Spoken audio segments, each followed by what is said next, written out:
issues of political correctness, the limits to the right of free speech were discussed even when I was at university 35 years ago. I remember one of my professors, his name is Harvey C. Mansfield, very sort of powerful conservative thinker, said something in 1991, which is still very much relevant today. If you have the right to speak, you also have the duty to listen.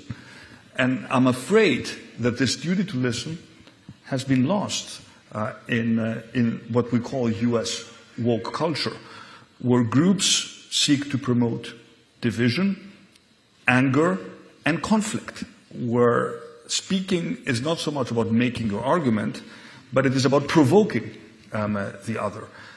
And that, for me, is very different from traditional liberalism. Essentially, it is the definition of illiberalism, where a minority is trying to impose its own will upon a majority. I mean, the tyranny of the majority was a concept promoted by John Stuart Mill in order to ensure that in democracies we have a framework that protects the right of minorities. Now we are at the other level.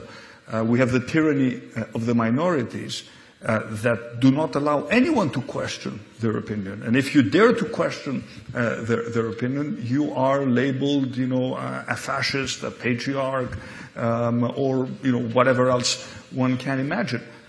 This woke culture does not exist in Europe. It certainly does not exist in Greece. And if it's up to me, I would never want it to exist in Greece. And one should never confuse the protection of fundamental human rights, which is a tenet of liberalism, with the direction that what we define as woke culture has taken in the US, where the debate has become so divisive that it is no longer a debate.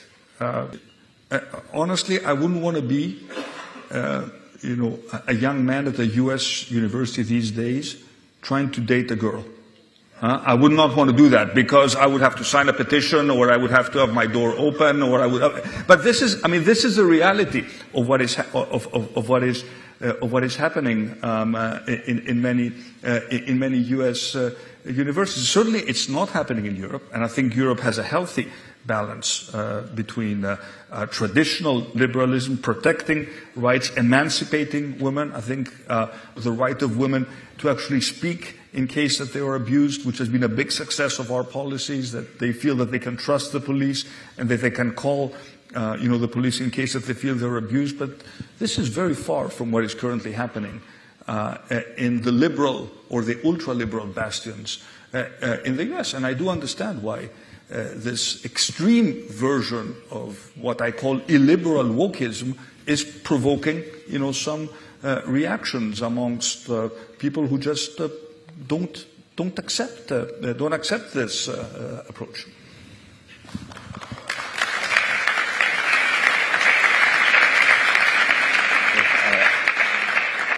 What you said, Mr. Mitsokaki, is totally true.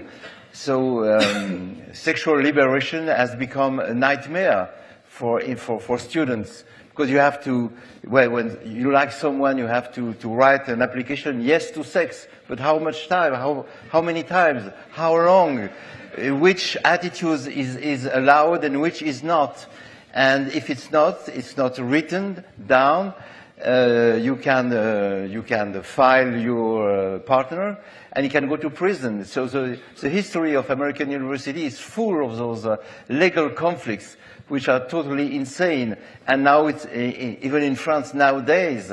If you stare at a woman too long, she's allowed to call a policeman to say, "This man is committing an eye rape on me. So please ask him to stop, or I will be obliged to file a complaint against him." But wokeism is a disease of the mind, and there is worse than only the attitude between men and women. People are judged by the color of the skin. If you're white, you're guilty. If you're not white, you're innocent. And worse of that is also the negation of all biology. So you're not allowed to say anymore that you're a man or a woman. No, you're a person with a penis, you're a person with a uterus. And of course, if you deny this kind of formulation, you're a fascist, as you said, you're horrible. Transgender people try to go into jail for women, into cloakrooms for Olympic disciplines. So it has turned totally insane, and the society is upside down because of this movement. So we have to keep the best of feminism, anti-racism, protection of minorities, but wokeism is a perversion of progressivism. We can remain progressive, but not with those people, never. I very much agree with you. I think it is our obligation, and in Europe we have a very strong tradition of protection of human rights. It is enshrined, you know, in a European convention, and that is why I think it is important to ensure that one can talk about human rights, about the progressive agenda, without falling victim to the extremes that we've seen to a certain extent in France, but certainly in the US. And that's why I think it's wrong to talk about woke. So certainly in Greece, this debate simply does not exist. So I think we have been good at, you know, balancing progress without sort of falling into the temptation of a debate that is simply too polarizing. This, thank God, has not happened in Greece, and I don't think it will. I mean, we managed to buckle the trend in Greece, but managing complicated tasks and delivering results is never easy. In Greece, we succeeded in winning a second election by an increased share of the vote, because we basically stuck to what we promised, and we didn't raise expectations too high, and we delivered on our, you know, fundamental electoral commitments. That's, I think, how you build fundamentally a relationship of trust. I've been following the debate around immigration from the very beginning, since we took over power in 2019. And the previous government had an open door approach. Everyone is welcomed to Europe. It is our responsibility to save the world. But of course, eventually these people don't want to stay in Greece, so it was convenient for us to actually keep our borders open, because we were hoping that these people would end up somewhere else. And in my mind, it is very clear that this approach was a disaster. And I think that when Germany opened its borders in 2015, I think it created a cascade of events with which we are still dealing with.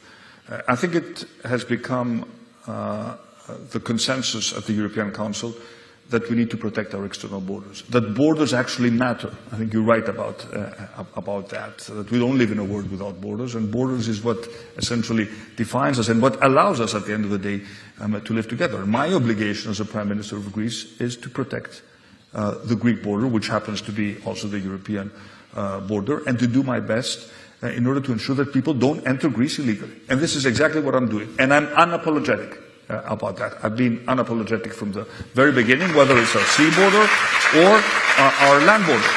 You have to do bilateral agreements with countries to offer, you know, people the long-term prospect to work in Greece, but you have to do it in a managed and in a controlled manner. So we need to determine who can come to Greece or who can come to Europe. This should not be determined by the smugglers, because this is exactly what happens. And of course, issues of integration are important. Integration policies are difficult.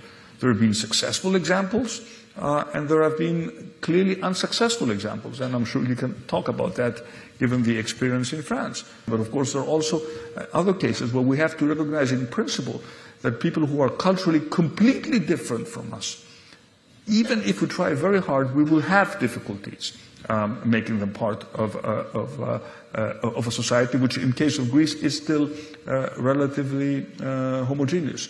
So the answer, in one sentence, is we need a big fence, but we also need a big enough door to allow people that we actually want to come to Europe, and we need to balance between the two. And this, at least, is what Greece has been trying to do. Yes, this is a dialectic between bridges and doors. So we need to build bridges between other countries and our countries, but also sometimes we need to close the door and say, no, not for you. 5 minutes away from my home, I see camps of young Africans. You know, they've been attracted to France by false promises. So they sleep outside, they are in tents, they have no job, they're being taken by narco-traffickers, sometimes they fell into criminal networks. And so these false promises are a shame for our republic. So we have to promote legal immigration. But, you know, this is a price to pay. You want to be French?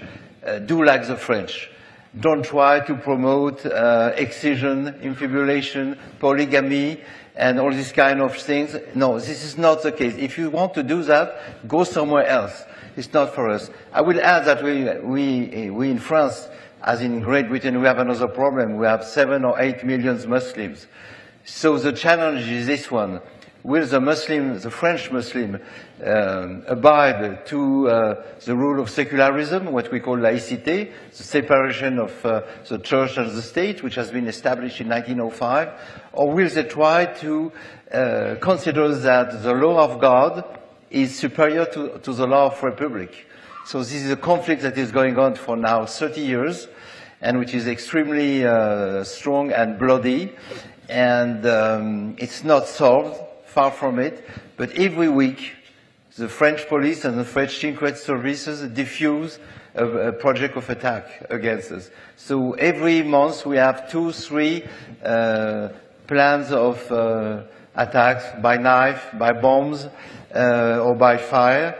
And of course this places us in a difficult situation. But it's a challenge that we have to face. We cannot escape it.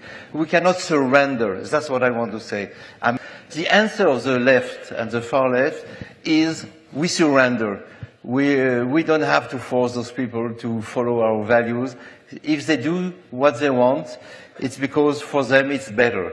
Freedom is our burden. Tradition is their glory. No. I think this is a very good lesson for all of us.